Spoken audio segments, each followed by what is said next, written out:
Hello again. Once again, my name is Stephen Flanders. This is the third episode of 15 Minutes to Save America. In this episode and the next one, we're going to concentrate on corporate personhood.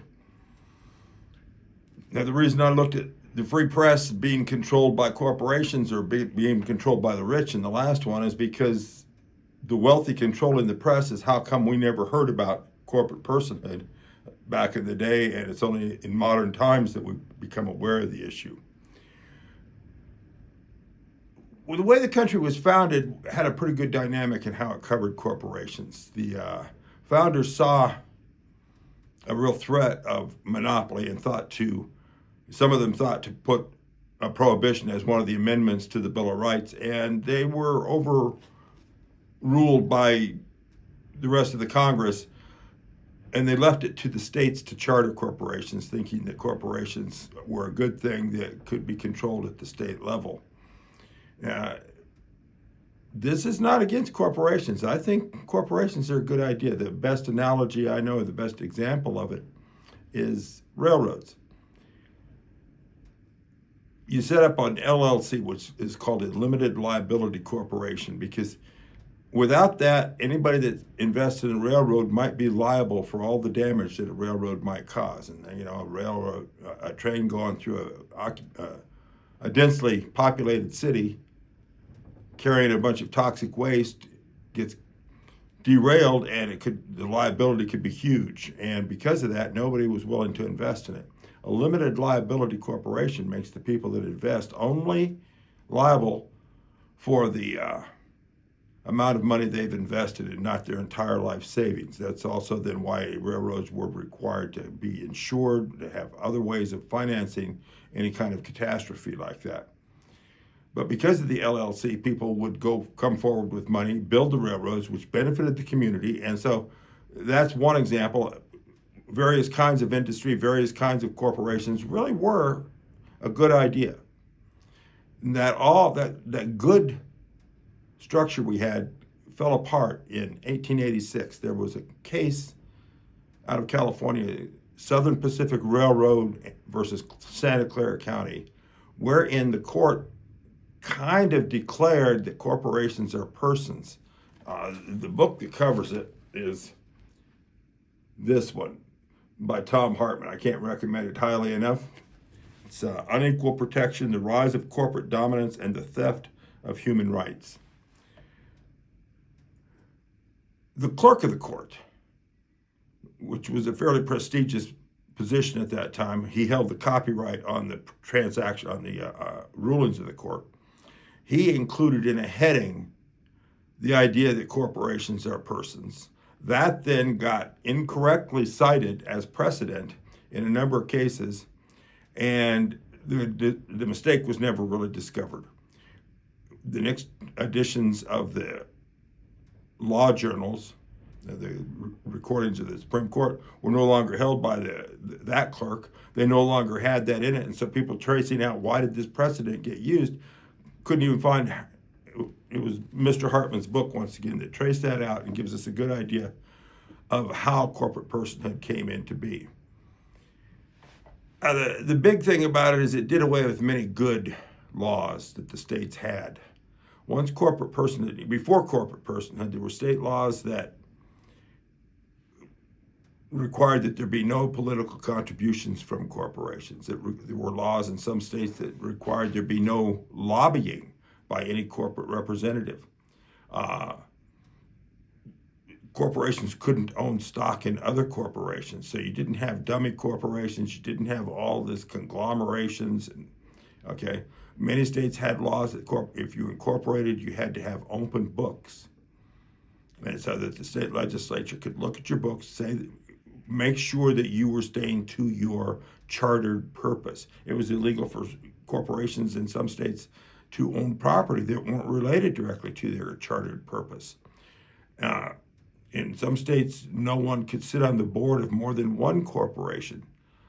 So there were a lot of laws, and others included, that were very creative, that helped keep that beast of corporation on a short leash.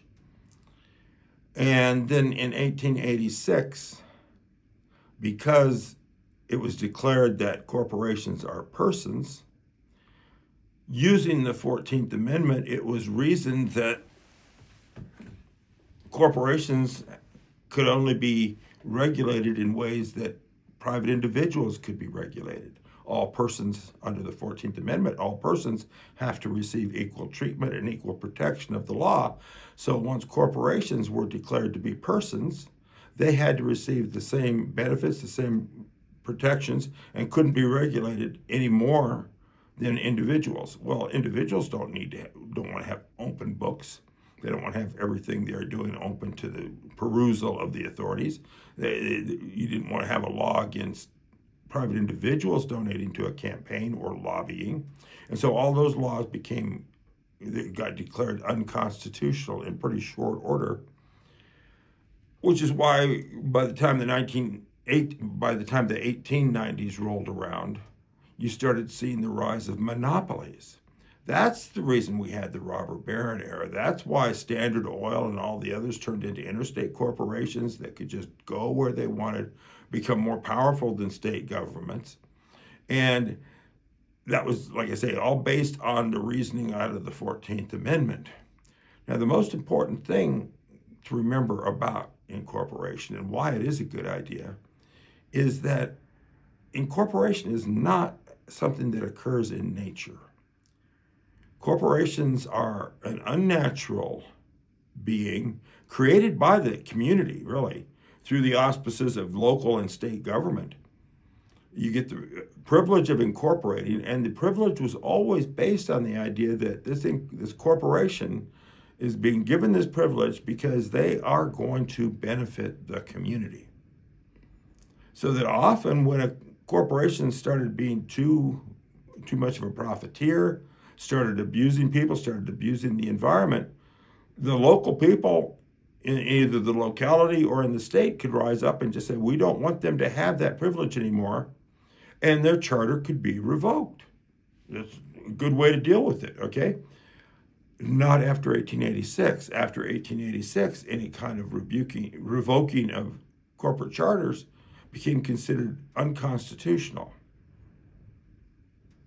And because of that, you started having corporations run roughshod over everything else and everyone else in this country. And that's where we ended up today. We've ended up with a situation where the corporations can really rule over us. They've become stronger and more influential than our state governments, for sure, and even than the federal government. You know, under NAFTA and GATT treaties, corporations can get rulings from these anonymous boards that meet under the General Agreement on Tariffs and Treaties, and these deliberations are held in secret, and their conclusions are binding on all parties. There is no appeal to any court or any Congress. And so we've become really this corporate state under all of this stuff. And it all was because of the misbegotten court ruling in 1886, which wasn't even a ruling. It was merely the opinion of the clerk of the court that got cited as law. And of course, because it favored the rich and got a whole bunch of money for some people that really like to have a lot of money and know how to use it to increase their own power, those precedents can never be overturned, it seems.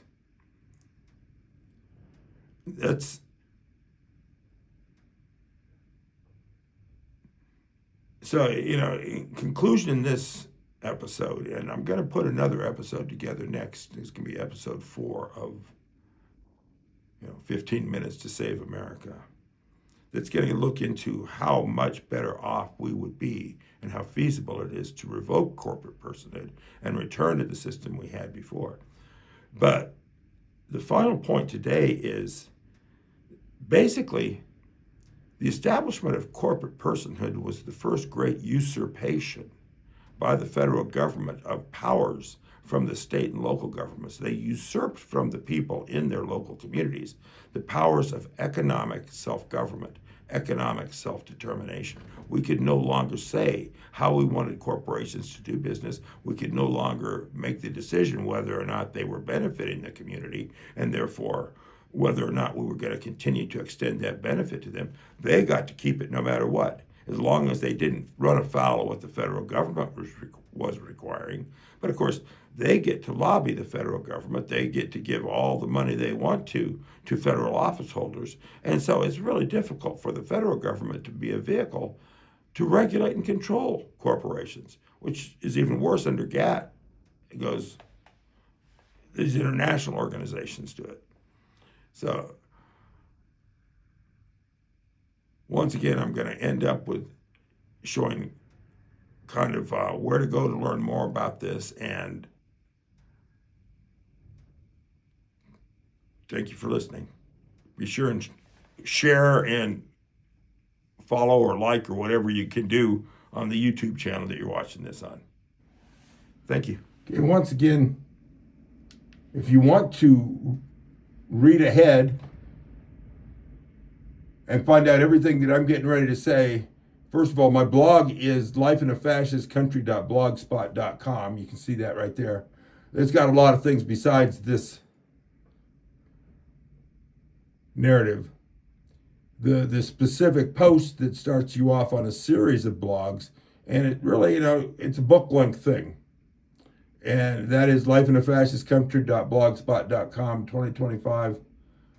2025-02, How and Why to Save America. You can either go directly to it, or you can go to it by going to the blog and navigating down to where that's located.